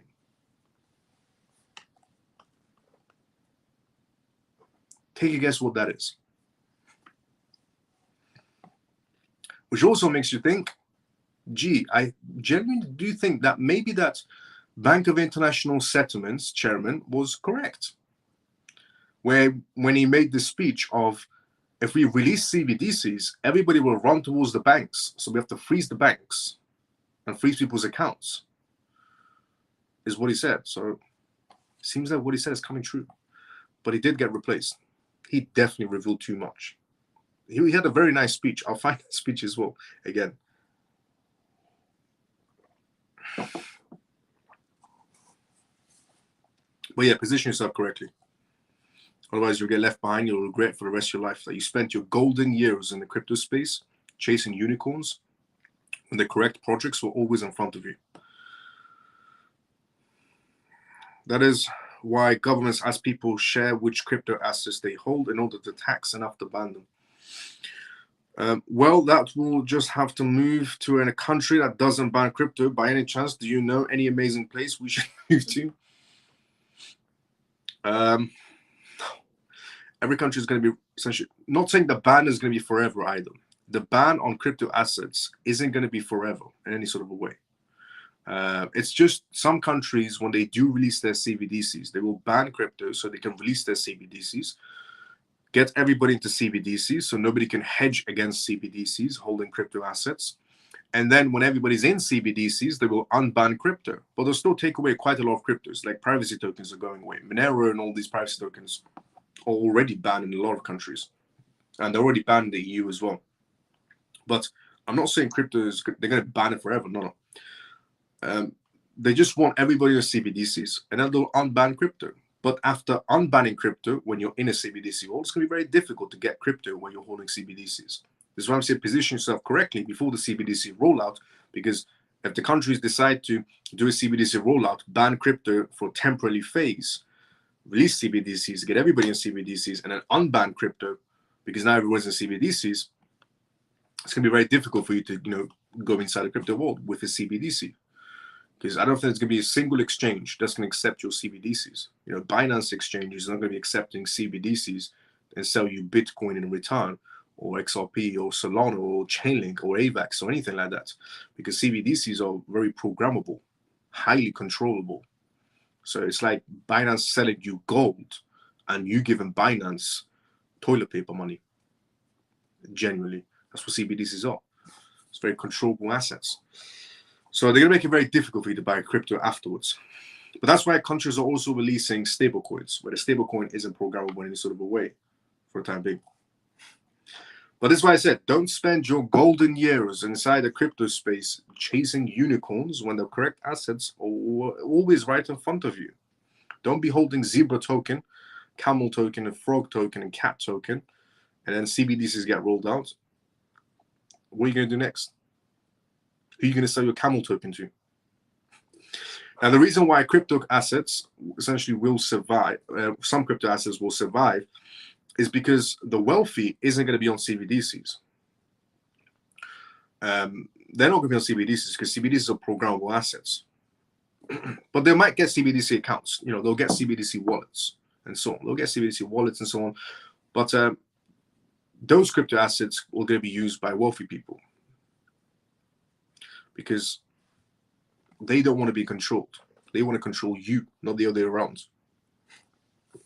That's the whole point of the CBDC world. The entire point of the CBDC world isn't faster payments or essentially faster transactions or cheaper transactions. It's control. It's always about control. You can get more cash out of an ATM each day than you can't go into the bank. Maybe it's good to think about African countries don't belong to G20 to get a chance to avoid their agenda. Unfortunately, a lot of African countries are releasing CBDCs at a massive rate. That's because they don't have to give. It's disappearing. Australia took a heap out of the circulation last year. It's true. What happened if government force all exchanges to close and banks don't allow you to cash out your crypto? What's going to happen then? What happened if the government force all exchanges to close and the banks don't allow you to cash out? No, they won't do that. Okay. Countries won't force exchanges to close down at the exact same time, because even though the EU, the UK, Brazil, Russia, and a few other countries are coming out with their CBDCs next year, they're not going to be releasing at the same time. You know, India could be releasing at the beginning, the EU towards the end of, you know, 2025, so on.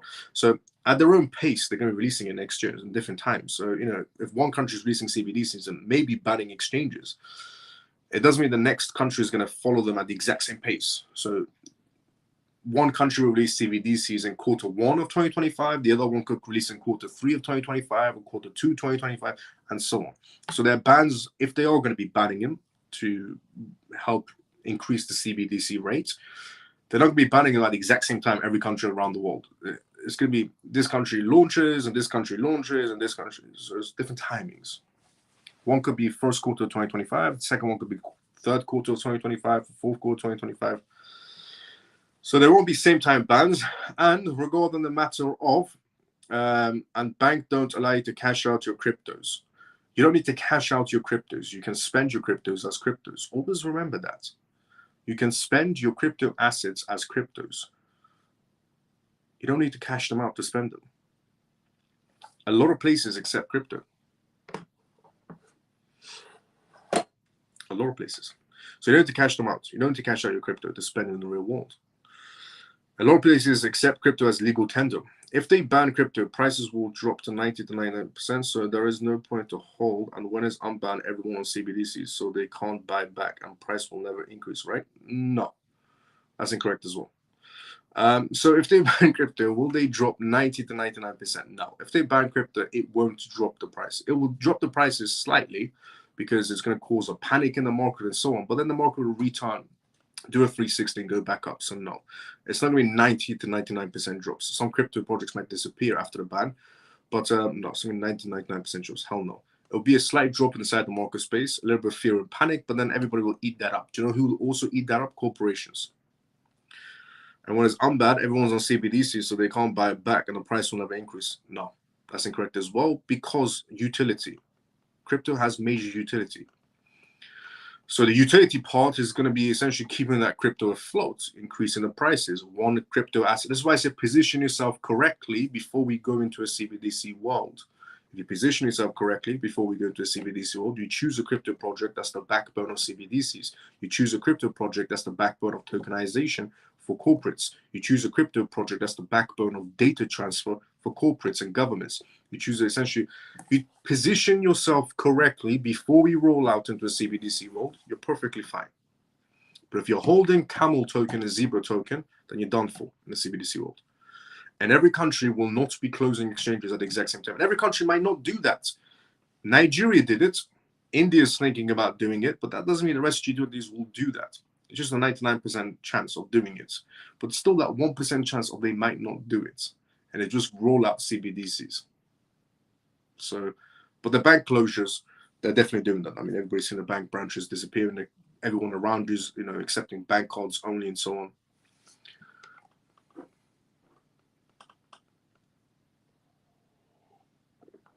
But it won't be synchronized bannings on crypto assets when it comes to exchanges from every country. It won't be synchronized everyone at the same time, different time periods. And a ban on crypto assets will, put a decrease inside the market space for a small period of time. The market will do a 360 and go back up. So because it's not the same time every country, we're perfectly fine. We'll position yourself still correctly. All banks still, if they ban crypto, nice to know. Are banks still issuing loans if the financial system is changing? Are the banks still issuing loans if the financial system is changing? And if they are claiming there is no money? And if they are, they're claiming there is no money. Well, the money that's inside the banks right now is just on the system. It's not technically. If you go to the bank and say you can have, 100,000 in cash, they'll tell you to come next year. If you tell the bank I want $20,000 in cash, they'll tell you to come in 2 months' time. If you want $100,000 cash, you're gonna come back in 2026. By that time, it's going to be no more cash. But yeah, they're still giving out loans. But, as we all know, it's just imaginary numbers on a screen. Now, all good things must come to an end. And is it a good idea to buy crypto from the bank instead of exchanges? Hell no. Hell no. Cold storage wallet. That's all you need. A cold storage wallet. If you want to buy crypto, buy from an exchange, cold storage wallet. Buy from an exchange, cold storage wallet. Or buy from the DeFi space. But please be careful of the DeFi space. It's where all criminals inside the crypto space, essentially, it's like a chill spot for criminals, the DeFi space. So be careful which DeFi platform you use. But buy from exchanges or DeFi, which one you prefer, cold storage wallet. And don't use one cold storage wallet, use multiple cold storage wallets, just in case purposes. Because, for example, Ledger has been compromised once from within a while ago.